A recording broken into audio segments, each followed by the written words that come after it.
नमस्कार दोस्तों, प्रकाश education hub के यूट्यूब चैनल पे आपका हार्दिक स्वागत। मैं प्रहलाद सिंह शेखावत। आज आप मेरे साथ में उस इंपॉर्टेंट सेशंस के अंदर हैं जिसके अंदर मैं आपको बताने वाला हूं कि पनडुब्बी से कैसे होंगे द्वारका दर्शन। 300 फीट नीचे द्वारकाधीश के दर्शन करने के लिए अब आपको सबमरीन के सहायता से आप वहां तक दर्शन करने के लिए पहुंच सकते हैं। तो बने रहिए मेरे साथ वीडियोस के अंत तक। तो बात करते हैं कि कैसे पनडुब्बी से वहां तक पहुंचा जाएगा, उसके लिए कौन कौन सी चीजें करी जाएंगी, कौन कौन से एमओयूज गुजरात सरकार और मझगांव डॉकयार्ड लिमिटेड ने आपस में करे हैं। बात करते हैं इसी पे। चलिए देखते हैं कि पनडुब्बी के माध्यम से गुजरात सरकार और भारत सरकार के मध्य एक बहुत बड़ा समझौता हुआ है, जो मझगांव डॉकयार्ड शिपयार्ड के साथ में एक एमओयू करा है। ये एमओयू कब होगा? ये एमओयू होगा गुजरात वाइब्रेंट समिट के दौरान, और ये अगले साल होने वाला है। 10 से 12 जनवरी के मध्य होने वाला है, और ये गुजरात का 10वां ग्लोबल समिट है जिसके अंदर बहुत सारे एमओयूज करे जाएंगे। और उसी के अंतर्गत एक बहुत बड़ा जो है वो एमओयू करा है जिसके अंदर तीर्थयात्रियों को पर्यटन के तौर पर द्वारकाधीश दर्शन ले जाने के लिए सबमरीन का उपयोग किया जाएगा। दोस्तों, इसी के लिए क्या होगा कि वाइब्रेंट समिट 2024 में होगी इसकी आधिकारिक घोषणा। और अभी तो एक मोटा मोटा खाका तैयार किया जा रहा है जिसके अंदर विजुअल्स के माध्यम से हम आपको बता रहे हैं कि कैसी सबमरीन होगी, कितने यात्री उसमें बैठने वाले हैं और कौन कौन सी सुविधा से उसको लैस किया जाएगा, कौन कौन से सुरक्षा उपकरण है जो यात्रियों के लिए वहां पे काम में लिए जाएंगे। जन्माष्टमी या दीपावली, भारत के सबसे बड़े त्योहारों में से एक जन्माष्टमी या दीपावली से पहले इसकी शुरुआत हो जाएगी, जिसके द्वारा हम सब लोग पर्यटन के तौर पे अगर द्वारकाधीश पहुंचना चाहते हैं तो वहां हम इस सबमरीन के माध्यम से पहुंच पाएंगे। देखते हैं इसके बारे में अन्य चीजें। अब देखते हैं पनडुब्बी के बारे में कि कौन कौन सी सुविधाओं से ये लैस होगी पनडुब्बी। 35 टन वजनी एयर कंडीशनर होगी सबमरीन। 35 टन इसका वजन होगा। यात्री क्षमता की अगर बात करते हैं कैपेसिटी के बारे में, तो यहां पे 30 लोग इसके अंदर सवार हो सकेंगे। कौन कौन सी अन्य सुविधाओं से लेस होगा, तो उसके अंदर हम आपको बता रहे हैं कि क्रू मेंबर के अंदर जो चालक दल के जो सदस्य होंगे उसके अंदर आपको 2 पायलट होंगे जो चलाने वाले होंगे, 2 गोताखोर होंगे कि किसी भी प्रकार की अगर कोई गतिविधि हो जाती है या कुछ अनटूवर्ड एक्टिविटीज अगर हो जाती है वहां पे, तो आपको गोताखोरों की सहायता से आप वहां तक पहुंच सकते हैं। इसके अलावा एक टेक्नीशियंस भी आपको वहां पे मिलेगा, जिसमें किसी भी प्रकार की पनडुब्बी में अगर तकनीकी खामी हो जाती है तो उसको सुधारा समय पे जा सके। अब बात करते हैं सुविधाओं के बारे में, कौन कौन सी सुविधाओं से लैस होने वाली है सबमरीन।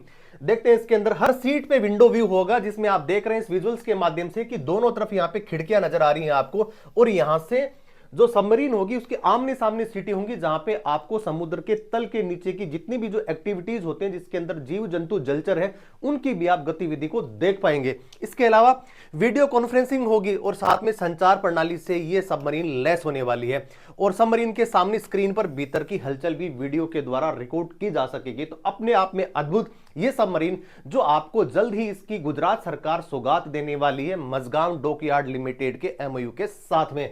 अब इसके अलावा कौन कौन सी और चीजें हैं? पनडुब्बी का जो संचालन होगा, जो उसको चलाया जाएगा, वो समुद्र के 300 फीट नीचे चलने वाली है। ये वैसे देखा जाए तो सबमरीन जो है वो नीचे चलती है, पनडुब्बी नीचे चलती है। और उसके अलावा अब बात करते हैं समय की। समय सबसे ज्यादा इंपॉर्टेंट, कितना समय लगेगा, जो उत्सुक है हम सब लोग कि कितना समय इसमें लग सकता है, तो इसमें लगेगा 2 से 2.5 घंटे की यात्रा होगी। काफी रोमांच पैदा करने वाली यात्रा आपके लिए हो सकती है। बात करते हैं किराए की। जब आप सबमरीन में यात्रा कर रहे हैं, पनडुब्बी में यात्रा कर रहे हैं, तो हम सब लोगों को जनरली पता होता है कि पैसा इसमें ज्यादा लगेगा, लेकिन ऐसा दोस्तों बिल्कुल भी नहीं है, क्योंकि गुजरात सरकार के द्वारा इस प्रकार का ये एमओयू करा जा रहा है जिसके अंदर आम आदमी भी इसकी सुविधा को ले सके, उसमें सफर कर सके और पर्यटन का आनंद ले सके।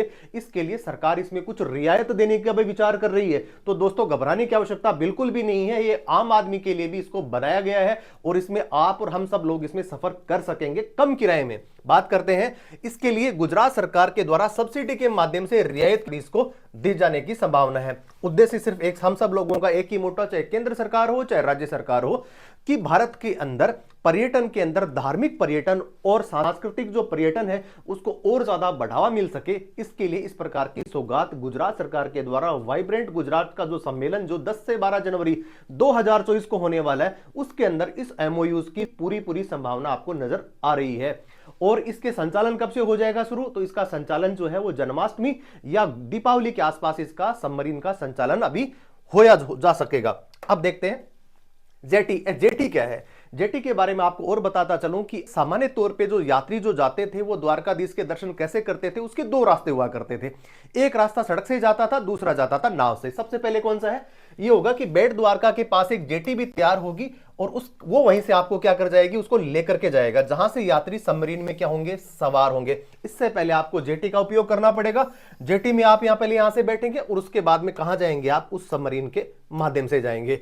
अब बात करते हैं कि द्वारकाधीश तक पहुंचने के लिए सामान्यतः अभी कौन कौन से रास्तों का उपयोग किया जाता है। इसके अंदर देख रहे हैं, ये जो बेट द्वारिका है, बेट द्वारिका मेन है, वो कच्छ की खाड़ी का एक द्वीप है और भगवान कृष्ण का वास्तविक निवास स्थान भी किसी का कहा जाता है, इसे ही कहा जाता है। अब देखते हैं कि यात्रा को दो भागों के अंदर सामान्यतः जब हम अब पर्यटन के तौर पे अगर वहां जाते हैं, धार्मिक पर्यटन जब करते हैं, तो दो भागों के अंदर इसका हम अलग अलग उसको डिवाइड करते हैं। कौन कौन से दो भाग है, एक तो ये है कि द्वारका से ओखा तक आपको टैक्सी, बस, निजी वाहन से आप जा सकते हैं और दूरी इसकी कितनी है, 32 किलोमीटर है। यहां तक आप पहुंच गए, उसके बाद में ओखा से बेट द्वार तक हम जाते हैं तो किसके द्वारा जाते हैं, नाव के द्वारा जाते हैं। अब जो ऐसी प्रणाली है उसको और ज्यादा बेहतर करने के लिए और समुद्र के अंदर जो रोमांच होता है और यात्रियों को अलग प्रकार से एक अनुभूति प्रदान करने के लिए गुजरात सरकार के द्वारा मझगाम डॉकयार्ड लिमिटेड के साथ में इस प्रकार का समझौता किया है, जिसकी सौगात आपको 10 से 12 जनवरी के मध्य वाइब्रेंट गुजरात का जो सम्मेलन होगा उसके अंदर देखने को मिल जाएगी। तो आज की वीडियोस में इतना ही। बने रहिए प्रकाश एजुकेशन हब के साथ में। जय हिंद, जय भारत।